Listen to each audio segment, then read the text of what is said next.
afternoon po mga Michaelian. So, ito po, Yamaha, ampli ko po, Yamaha. So, 110 volts lang po to.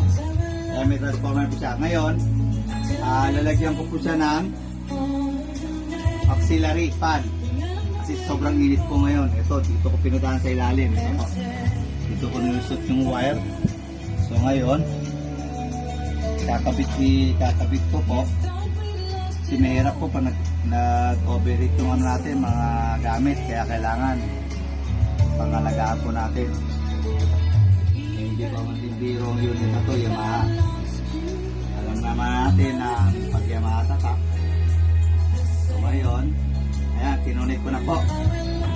So, dito ko po ilalagay sa gilid na to. Bale, ang palalamigin niya, itong transformer, tsaka itong heatsink. So ngayon, ito po, dumaan yung wire sa ilalim. Ito po. Ito yung wire, ayan po. Wire. Ayan. So ngayon, sasaksak ko po. Ayan, may nakatatak din Yamaha. Sasaksak ko po. Okay natin, okay. So, ayan po, umikot na po. Ito, close up natin. Ayan po, umikot na po yan.